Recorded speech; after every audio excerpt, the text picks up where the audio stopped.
Hello everyone. आज की class में हम क्या करेंगे, हम रेसिडेंशियल स्टेटस के ऊपर एक सम सॉल्व करेंगे। तीन डिफरेंट सिचुएशन हम लेंगे और देखेंगे कि उसमें उस पर्टिकुलर पर्सन का रेसिडेंशियल स्टेटस होता है कि नहीं होता। ठीक है, तो ये एक अच्छा खासा सम है। जिस सम को सॉल्व करते समय हम क्या करेंगे, हम रेसिडेंशियल स्टेटस के जो प्रोविजन है उसको एक बार रिवाइज भी कर लेंगे एंड उसके बाद आगे नंबर सॉल्व करेंगे। तो चलिए सॉल्व करते हैं।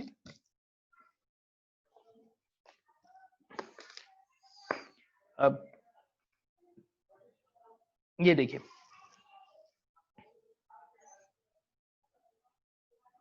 यह हमारे सामने क्वेश्चन है जहां तीन डिफरेंट सिनेरियोज हमको दिए हैं रेसिडेंशियल स्टेटस के लिए जो हमको सॉल्व करने हैं।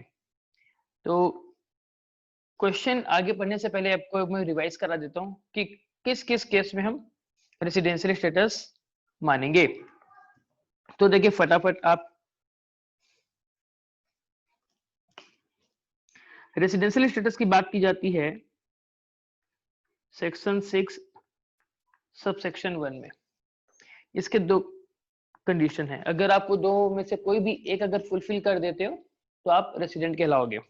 क्या है वो तो कंडीशन? पहला, प्रीवियस ईयर में आपको 182 डेज और मोर आपको रहना है इंडिया में, या फिर प्रीवियस ईयर में 60 डेज और मोर प्लस 4 प्रीसीडिंग प्रीवियस ईयर में 365 डेज और मोर आपको इंडिया में रहना है। अगर आप ए वाली कंडीशन या फिर बी वाली कंडीशन, इनमें से कोई भी अगर आप फुलफिल करते हैं तो आप हो जाएंगे रेसिडेंट, और अगर इनमें से कोई भी फुलफिल नहीं कर पाते तो क्या हो जाएगा? Non resident. जब आप रेसिडेंट हो जाते हैं सेक्शन 6 सबसेक्शन 1 के हिसाब से, तो फिर हमको चेक करना पड़ता है कि आप रेसिडेंट बट ऑर्डिनरी रेसिडेंट हो या रेसिडेंट नॉट ऑर्डिनरीली रेसिडेंट हो। इसकी बात कौन करता है? Section 6 subsection 6। ठीक है, अब ये क्या बोलता है? ये बोलता है कि आपको दो कंडीशन फुलफिल करनी पड़ेंगी। पहला क्या, 10 प्रीसीडिंग प्रीवियस ईयर में से आपको एटलीस्ट 2 प्रीसीडिंग प्रीवियस ईयर में क्या होना चाहिए? आपको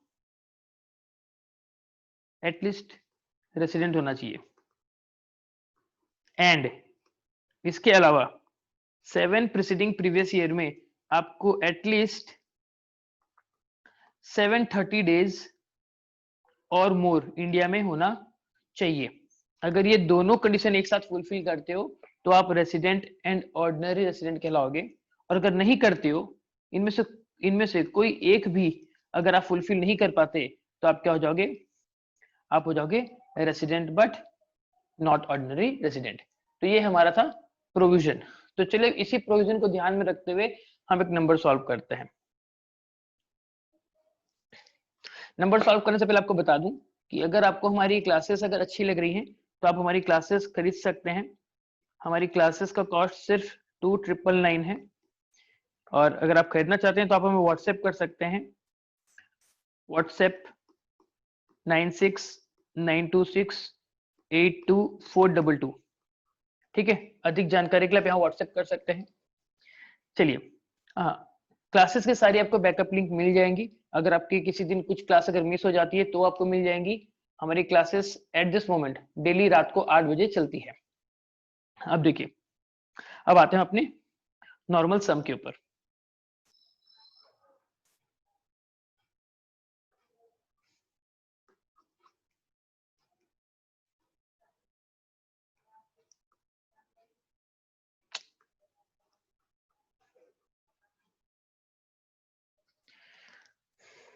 देखिए हमारा क्वेश्चन क्या था? क्वेश्चन ये है कि Brett Lee, an Australian cricket player, visits India for 100 days in every financial year. Brett Lee एक ऑस्ट्रेलियन क्रिकेट प्लेयर है जो कि हर साल इंडिया में आपका आता है 100 दिन के लिए, 100 डेज के लिए। And this has been his practice for the past 10 years। तो आपको बताना है उसका असेसमेंट ईयर क्या होगा। असेसमेंट ईयर, अच्छा आपको बताना है असेसमेंट ईयर 2018-19, 2018-19 के लिए आपको उसका असेसमेंट ईयर बताना है। तो चलिए इस केस को कवर करते हैं।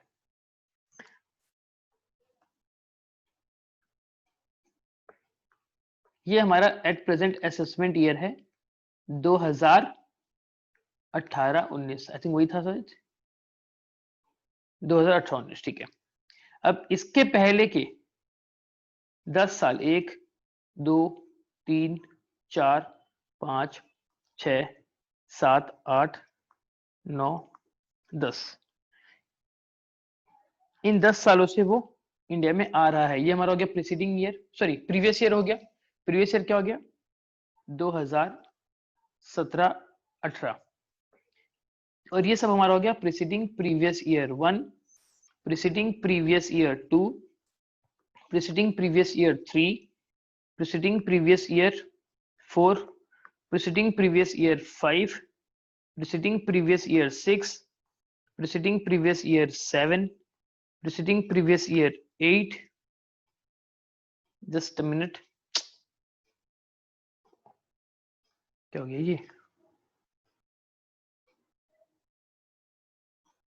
भाई, कहाँ चली गई तुम?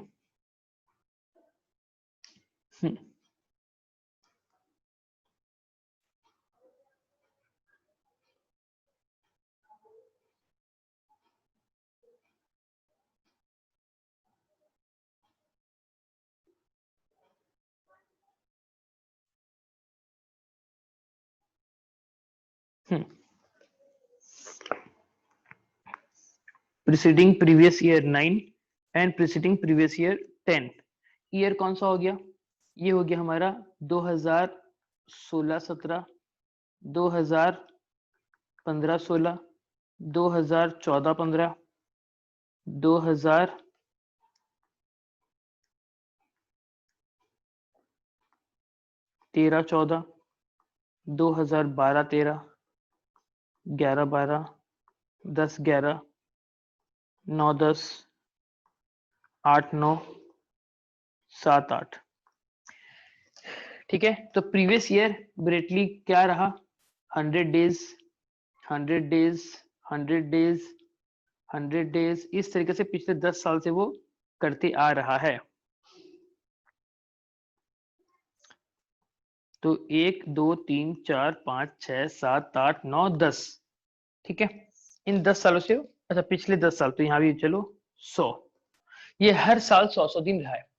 तो हमारा कंडीशन क्या था रेसिडेंट का, सबसे पहले वाला, क्या प्रीवियस ईयर में 182 डेज है? प्रीवियस ईयर में, अब देखिए आप,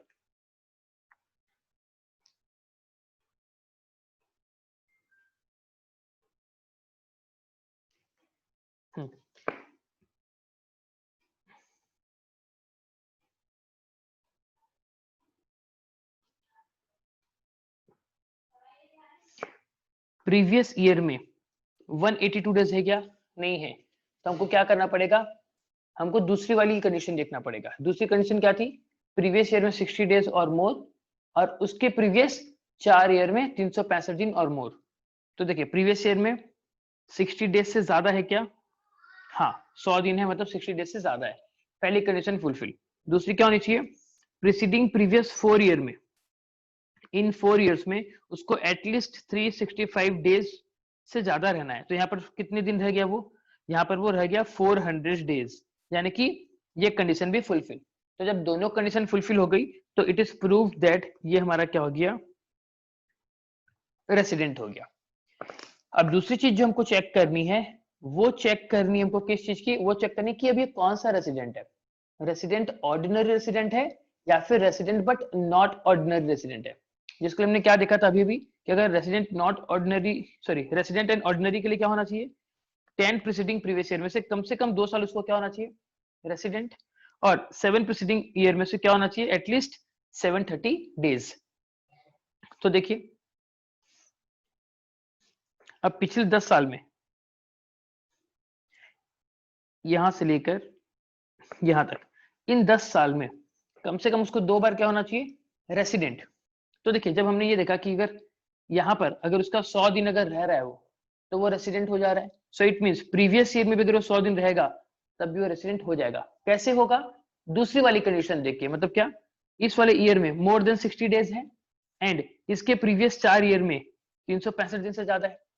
सिमिलरली इस वाले केस में वही हो जाएगा, यानी कि हर केस में ये क्या हो रहा है, पहली कंडीशन फुलफिल कर रहा है। कौन सी कंडीशन? कि भैया उसको रेसिडेंट होना चाहिए। तो हमारा कंडीशन क्या था? पिछले 10 प्रीसीडिंग प्रीवियस ईयर में से एटलीस्ट 2 साल उसको होना चाहिए रेसिडेंट। तो यहाँ तो वो क्या हो रहा है, वो 2 साल से ज्यादा साल में रेसिडेंट हो जा रहा है। पहली कंडीशन फुलफिल। दूसरी कंडीशन क्या थी? दूसरी कंडीशन थी आपका कि प्रीसीडिंग प्रीवियस 7 ईयर्स में से उसको 730 डेज और मोर इंडिया में रहना है। तो देखिए यहाँ पर आप देखिए गौर से, प्रीसीडिंग प्रीवियस ईयर हमारा कौन सा ईयर है? ये हमारा प्रीवियस ईयर है, सॉरी,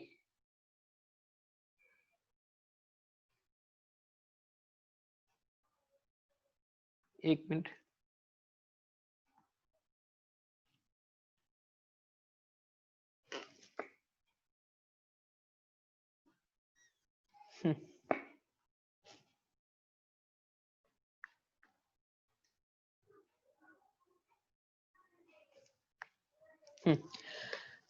प्रीसीडिंग प्रीवियस 7 ईयर्स, तो यहाँ तक ये ईयर 1 2 3 4 5 6 7, इन 7 सालों में उसको कम से कम कितना दिन इंडिया में रहना है? 730 डेज।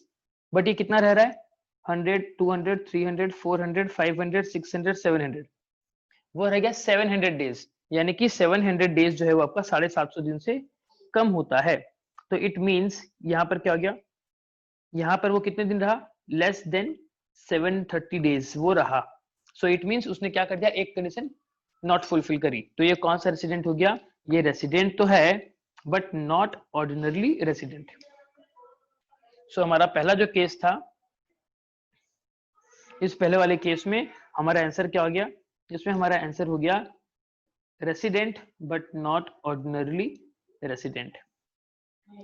आई होप आपको समझ में आया होगा। दूसरा देखते हैं, दूसरा क्या है आपका, देखिए। अच्छा, दूसरे वाले केस में भी हमको असेसमेंट ईयर 18-19 के लिए उसका स्टेटस बताना है कि वो रेसिडेंट है कि नहीं है। क्या था? Mister Ram, an Indian citizen, left India on 22 September for the first time, पहली बार इंडिया से बाहर जा रहा है। इसका मतलब 22 2019 के पहले आज तक, अपने बचपन, अपने जन्म से लेकर आज तक वो इंडिया में ही था। मतलब इसके पहले सारे साल में वो रेसिडेंट होगा। ठीक है, अब ये फर्स्ट टाइम जा रहा है, कहाँ जा रहा है? To work as an officer of a company in Germany. मतलब ये क्या जा रहा है? फॉर एम्प्लॉयमेंट, ये जा रहा है आपका इंडिया से बाहर। तो अगर आपको रेसिडेंशियल स्टेटस का अगर कुछ स्पेशल नोट्स याद होगा, वहां पर हमने 3 सिचुएशन ऐसी पढ़ी थी जहां पर for the purpose of residential status हम क्या करेंगे, सिर्फ और सिर्फ प्रीवियस ईयर का 182 डेज ही देखेंगे। अगर 182 डेज अगर वो होता है प्रीवियस ईयर में, तो उसको हम रेसिडेंट बोलेंगे, अदरवाइज नहीं मानेंगे। कौन कौन सी 3 कंडीशन थी? पहला आपका इंडियन शिप का क्रू मेंबर, दूसरा पर्सन जा रहा है जॉब के लिए, एम्प्लॉयमेंट के लिए, और तीसरा आपका था कि इंडियन सिटीजन या इंडियन ओरिजिन का कोई आदमी अगर इंडिया में घूमने के लिए आता है तो यहाँ पर ये पर्सन हमारा स्पेशल कैटेगरी में जा रहा है, दैट इज फॉर एम्प्लॉयमेंट। तो इस केस में प्रीवियस ईयर में सिर्फ 182 डेज या उससे ज्यादा अगर रहता है तो वो इंडिया का रेसिडेंट कहलाएगा, और कोई दूसरी कंडीशन नहीं लगेगी। तो ये कब गया? 22/9/2017 को पहली बार गया। तो देखिए, mister Ram India citizen, question number 2 mister Ram वाला, ये हमारा कुछ मान लो फाइनेंशियल ईयर, वो कब गया? यहां पर गया 22/9/2017 को। वो कहां गया? इंडिया के बाहर गया, आउटसाइड इंडिया। और अगर आपको याद होगा कि इस टाइप के सिचुएशन में जिस दिन पर्सन इंडिया से छोड़ के गया या जिस दिन इंडिया में रिटर्न आया, वो दोनों दिन क्या माना जाएगा कि वो इंडिया में था। तो देखिए यहाँ पर हमारा फाइनेंशियल ईयर 1/4/2017 से स्टार्ट हुआ और 31/3/2018 में खत्म होगा। ठीक है, थोड़ा सा गंदा हो गया ये, रुकिए। 1/4/2017, ठीक है। तो अप्रैल मई, जून, जुलाई, अगस्त, सॉरी अप्रैल, मई, जून, जुलाई, अगस्त और ये सितंबर, और सितंबर 22 को वो चले गया। तो कितना दिन इंडिया में रहा? अप्रैल का 30 डेज, मई का 31, जून का 30, जुलाई का 31, अगस्त का 31 और सितंबर का 22। 21 मत लीजिएगा, 22 लेना है क्योंकि 22 को छोड़ के गया इंडिया को। तो अगर ये टोटल दिन अगर 182 डेज से ज्यादा अगर होता है तो क्या हो जाएगा? हम मानेंगे इंडिया में था। कितना हो गया देखिए, 1 2 3 4 5, 5 से 150, 1 2 3, 153, 155 एंड 177, ये हो गया 177 डेज। प्लीज एक बार आप लोग भी क्रॉस वेरीफाई कर लीजिए। 30, 61, 91, 122, 122, 123, 153, 155 और 20। आई थिंक कुछ गलत कर दिया मैं, एक सेकंड रुको। 31 मैं एक को बाद में करूँ, 1 2 3 4 5, ये हो गया 150 डेज। 1 2 3 और 22, कितने दिन हो गए? 3 2 5, 5 2 7 और 1, ये हो गया 175 डेज। सॉरी मिस्टेक हो गई मेरे से, 175 डेज वो इंडिया में था, यानी कि ये लेस देन 182 डेज है। तो हैंस ये हो गया क्या? Non resident. समझ में आ गया? उसके बाद अब हम जाएंगे हमारा तीसरा क्वेश्चन में। तीसरा क्वेश्चन देखिए, तीसरा क्वेश्चन ये बोल रहा है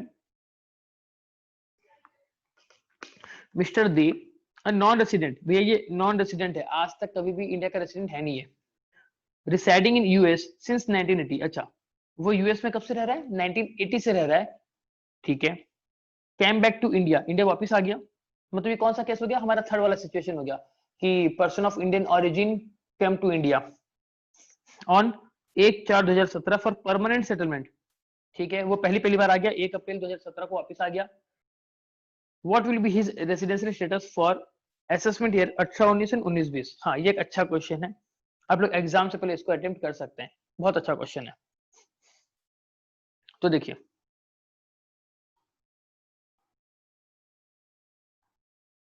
इसको सॉल्व करते हैं।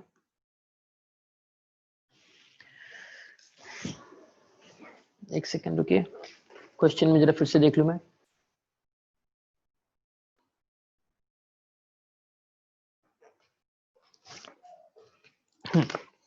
तो भैया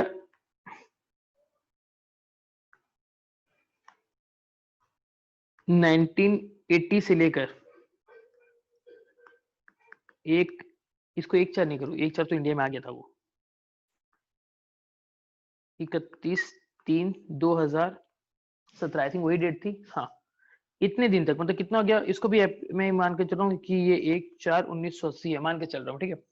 तो 80 से 17 था, 20 और 17 करीबन 37 ईयर्स वो इंडिया के बाहर था। कहाँ था? यूएस में था। अब इस दिन पहली बार वो इंडिया आया, दैट इज ये हो गया हमारा 1/4, ये हो गया हमारा 17-18, ये 18-19 और ये 19-20, ठीक है। तो इस प्रीवियस ईयर के लिए ये हो गया हमारा असेसमेंट ईयर, और इस वाले प्रीवियस ईयर के लिए ये हो गया हमारा असेसमेंट ईयर। तो हमको इस असेसमेंट ईयर के लिए उसका स्टेटस बताना है और इस वाले असेसमेंट ईयर के लिए उसका स्टेटस बताना है कि वो क्या था। तो देखिए अगर ये 1 अप्रैल को यहाँ पर आ गया, ये यहाँ पर आ गया ना, 1 अप्रैल 2017 को इंडिया में आ गया, तो ये पूरा साल इंडिया में रहा। कितना दिन रहा? पूरा 365 दिन। यहाँ पर भी पूरा इंडिया में रहा, मतलब 365 दिन, ठीक है। अब पहले हम बात करेंगे फर्स्ट ईयर की, हम बात करेंगे, क्या हो गया, सॉरी,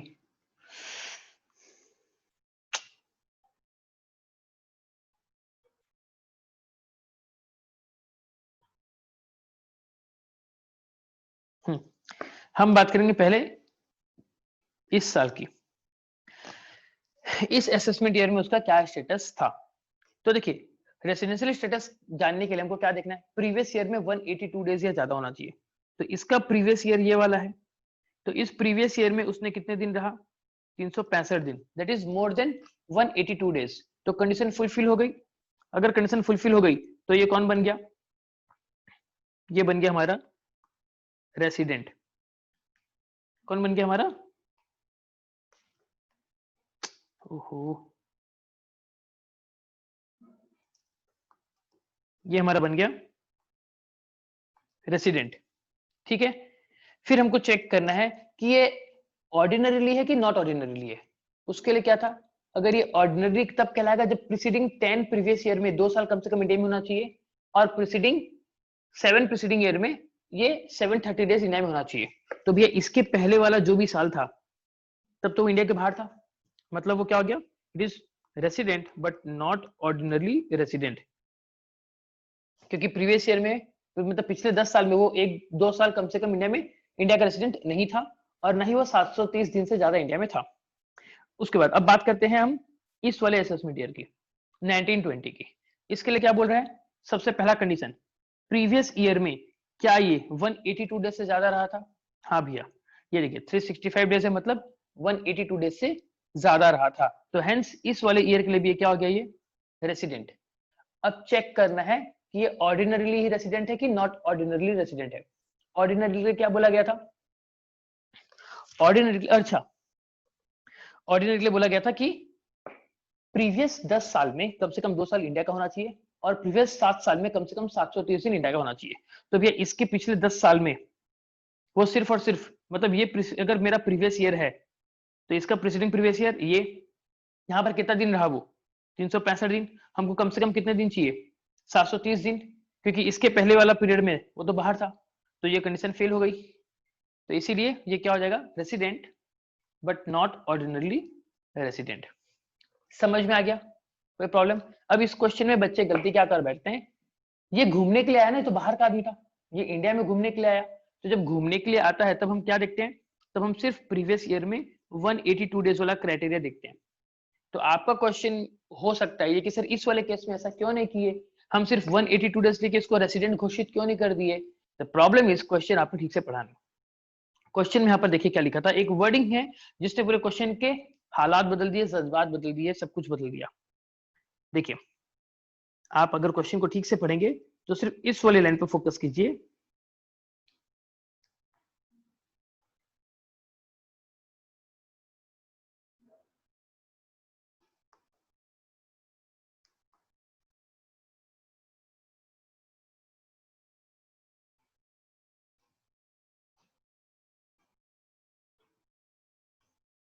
देखिए ये 1/4/17 को जो आया वो किस लिए आया, फॉर परमानेंट सेटलमेंट, मतलब वो इंडिया में परमानेंट सेटल करने के लिए आ गया। इट मींस वो दोबारा बाहर जाएगा नहीं, तो ये घूमने के लिए नहीं आया, ये प्रूव हो गया।